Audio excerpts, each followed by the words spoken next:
Welcome to SV news. ఇటీవల కోల్కతాలో junior doctor మౌమితను కొందరు దుండగులు మానభంగం చేసి అత్యాచారం చేసిన దుండగులను వెంటనే బహిరంగంగా ఉరితీయాలని అడ్డగూడూరు మండల కేంద్రంలోని విద్యార్థి యువ నాయకులు బాలంల అరవింద్, గూడెపు నరేష్, డప్పు గోపిల ఆధ్వర్యంలో కొవ్వొత్తులతో నినాదాలు చేసుకుంటూ సంతాపం తెలిపారు. తదనంతరం విద్యార్థి నాయకులు అరవింద్, నరేష్, గోపిలు మాట్లాడుతూ దైవంతో సమానమైన డాక్టర్ వృత్తిలో ఉన్న వారికే దేశంలో రక్షణ లేకుంటే దేశ ప్రజలు ఎటు పడుతున్నారో ప్రజలకే తెలియాలని అన్నారు.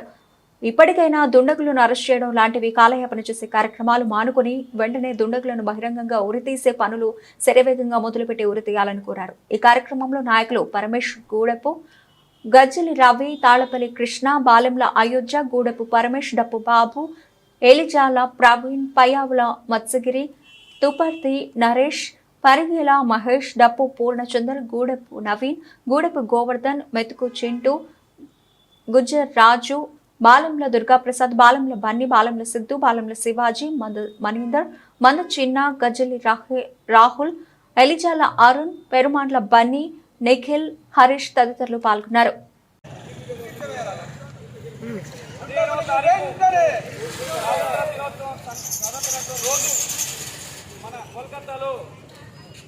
అభాగ్యురాలు డాక్టర్ జూనియర్ డాక్టర్ తను కొంతమంది నిందితులు కలిసి ఆమెను అత్యాచారం చేసి హత్య చేయడం జరిగింది. ఈ సందర్భంగా రేపు చేసినటువంటి నిందితులను వెంటనే కస్టడీకి తీసుకొని బహిరంగంగా ఉరి తీయాలని ఈరోజు అడ్డగూడూరు విద్యార్థి నాయకులు అందరం కలిసి ఈరోజు యొక్క కొవ్వొత్తుల శ్రద్ధాంజలి ఘటించడం జరిగింది.